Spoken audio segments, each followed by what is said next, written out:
So guys अब पढ़ते हैं हम लोग लेंज लॉ। लेंज लॉ कोई नई चीज नहीं है, हम लोगों ने न्यूटन थर्ड लॉ पढ़ा है ना, every action has an equal and opposite reaction, उसी की तर्ज पर लेंज लॉ भी है।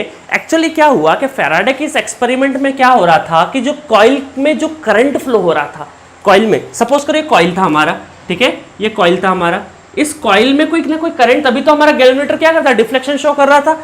तो हमने जो एन और एस कोई भी जो मैग्नेट फेंका है, तो इसमें जो भी करंट फ्लो होगा, जो भी करंट फ्लो होगा, अब देखो करंट फ्लो का डायरेक्शन हम बता नहीं सकते थे, ठीक है।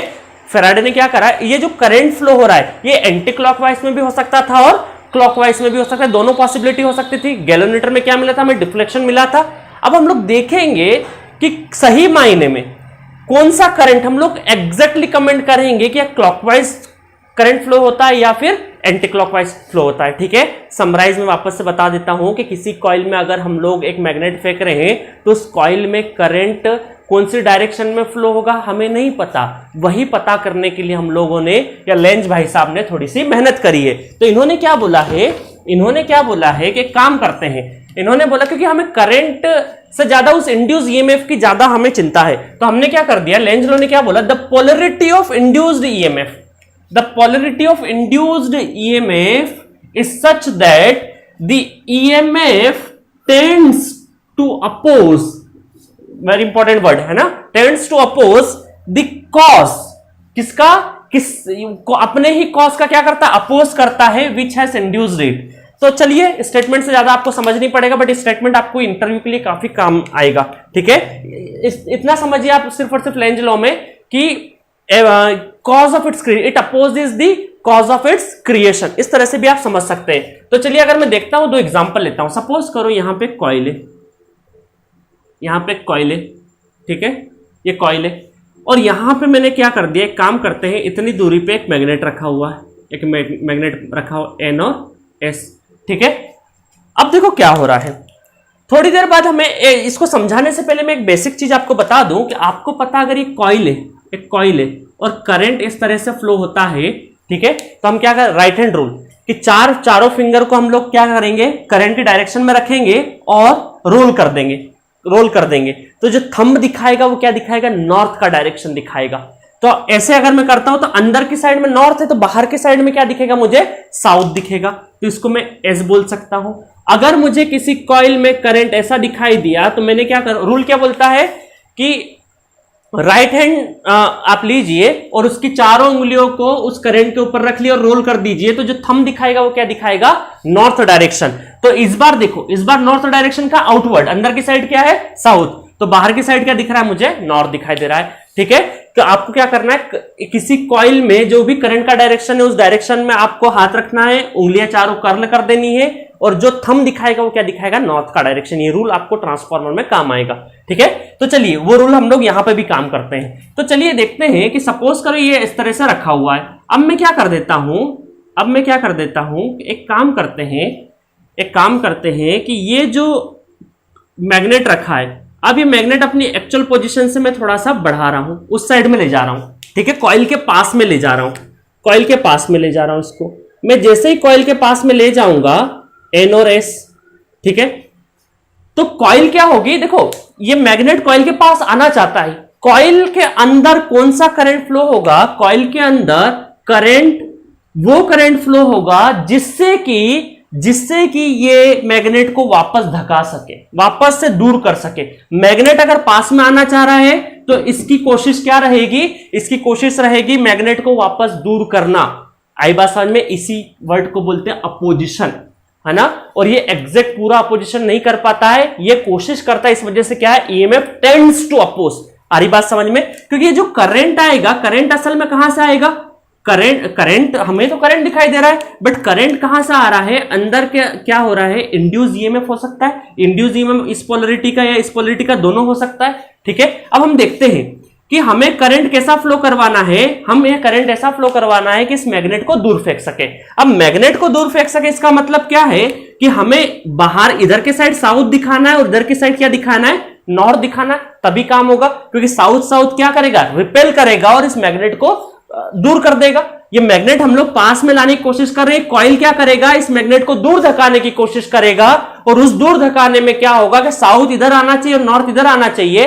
अब देखते हैं कि अगर मैंने करंट डाउनवर्ड कर दिया, कर्ल को रखो, कर्ल करा तो इधर की साइड नॉर्थ बिल्कुल आ रहा है, नॉर्थ, इधर साउथ आ रहा है, तो इस तरह से हम लोग क्या बोल देंगे कि डाउनवर्ड करंट इसमें फ्लो करेगा, तभी क्या कर सकता है, ये अपोज कर सकता है, तभी इसको क्या करेगा, इन दोनों के बीच में रिपेल होगा, रिपेल अपोजिशन होना चाहिए। ठीक है, अगर हम इसको पास में ला रहे हैं तो क्या करेगा, ये कॉइल के अंदर करंट इस तरह से फ्लो करेगा कि जो भी इंड्यूस ईएमएफ बनेगा वो क्या करेगा, इसको वापस कॉइल को बाहर फेंकने की या दूर करने की कोशिश करेगा। चलिए, तो यहां से हम लोग क्या बोल सकते हैं कि करंट का डायरेक्शन अगर मैं देखूं तो डाउनवर्ड, क्या बोल देंगे हम लोग, डाउनवर्ड डायरेक्शन, डाउनवर्ड, ये कई सारे एग्जाम में भी पूछा हुआ है, डाउनवर्ड करंट। ठीक है, अब हम लोग एक और एग्जांपल लेते हैं। सपोज करो मैंने क्या कर दिया है, सपोज करो मैंने अब ये वापस से कॉइल ले लिया, एक ये वापस से कॉइल ले लिया है। ठीक है, अब मैं क्या कर देता हूं, अब मैं थोड़ी देर के लिए मैग्नेट को दूर करता हूं, मैग्नेट को दूर ले जा रहा हूं। जब दूर ले जाऊंगा तब भी इनको दिक्कत है, एन और एस, तब भी कॉइल को क्या परेशानी, नहीं दूर नहीं जाना, हमारे पास में लेके आओ, पास में लेके आओ। ठीक है, तब भी दिक्कत है। तो यहां पे क्या होगा, जब मैं दूर ले जा रहा हूं मैग्नेट को इस कॉइल से दूर ले जाने की कोशिश कर रहा हूं, इस साइड में दूर ले जा रहा हूं, तो पास में लाने के लिए क्या होगा, इधर एन डेवलप होना चाहिए, इधर एस डेवलप होना चाहिए, तभी तो क्या होगा, अट्रैक्शन होगा, तभी तो क्या होगा, अट्रैक्शन, अट्रैक्शन। ठीक है, अट्रैक्शन होगा। तो यहां नॉर्थ लाने के लिए हमें करंट का डायरेक्शन क्या बनाना पड़ेगा, अपवर्ड बनाना पड़ेगा, अपवर्ड करंट फ्लो होगा, तभी तो कॉइल देखो अपवर्ड रखा हम लोगों ने करंट के डायरेक्शन में, कॉइल 3D कॉइल समझ लीजिए अभी ऐसा रखा है, और हमने कर्ल कर दिया, तो इधर क्या आ रहा है, नॉर्थ, इधर क्या आ रहा है, साउथ। तो नॉर्थ और साउथ क्या करेंगे, अट्रैक्ट करेंगे, तो उस साइड में खींचने की कोशिश करेगा।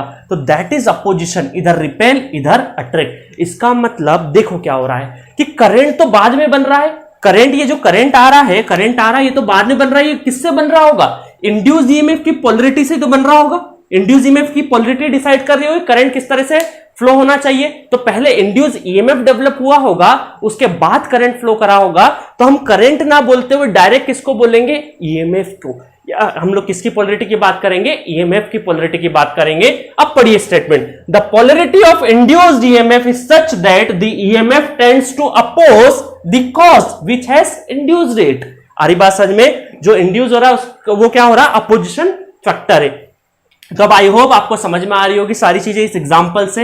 ये कई सारे एग्जाम्स में आया हुआ, गेट में तो नहीं पूछते, बट ये आइडिया आपको प्रॉपर आना चाहिए, क्योंकि कई लोग ये नहीं पता होता है कि करंट का अपोजिशन हो रहा है, ईएमएफ का, करंट बाद में आ रहा है कॉइल में। ठीक है, पूरा का पूरा कहानी हमारी फैराडे एक्सपेरिमेंट से जुड़ी हुई है। फैराडे एक्सपेरिमेंट ने क्या दिखाया, गैल्वेनोमीटर में हमें क्या दिखाया, डिफ्लेक्शन दिखाया, और वो डिफ्लेक्शन क्या करंट के फॉर्म में था। बट डिफ्लेक्शन के पहले क्या आया था, इंड्यूस ईएमएफ आया होगा। उस इंड्यूस ईएमएफ को ही हम लोग आगे चल के लेके चल रहे हैं, क्योंकि इंड्यूस ईएमएफ जितना ज्यादा होगा उतना ज्यादा हमारा क्या होगा, करंट होगा। ठीक है गाइस, तो यहां पे हम लोगों ने देख लिया कि जब ये हमारा मैग्नेट हम लोग कॉइल के पास में ले जाना चाह रहे हैं, तो कॉइल के अंदर जो भी इंड्यूस ईएमएफ डेवलप हो रहा है वो क्या बोलेगा, कॉइल को दूर ले जाने का बोलेगा। मतलब कोई भी हमारा every action has an equal and opposite reaction. तो यहां इक्वल तो नहीं बोलेंगे, टेंड्स टू अपोज, मतलब पूरी तरह से अपोज नहीं कर पाता है, क्योंकि मशीन इसी पर वर्क करती। पूरी तरह से अपोज कर देगा तो नहीं काम चलेगा। हम कोशिश करेंगे अपोज करने की, और बहुत ज्यादा हद तक 80% टाइम हम लोग अपोज कर देंगे, उतने में हमारा काम हो जाएगा। उसी अपोजिशन के कारण हमारी मशीन घूमती है, या फिर हमारा इंड्यूस ईएमएफ या जो टॉर्क डेवलप होना, ये सारी चीजें आगे चलती रहेगी। तो चलिए अब मैथमेटिक्स की बारी आई है। अब नॉर्मल लोगों को हम लोग ऐसे नहीं समझा सकते, ठीक है। अब हम लोग को समझाने की बारी आई, तो इस अपोजिशन फैक्टर को हम लोग क्या करें, इंट्रोड्यूस करें अगर मैथमेटिक्स से, तो हम लोग क्या बोलेंगे, E equal to induced EMF equal to minus sign से डिनोट करेंगे N d∅ बाय dt।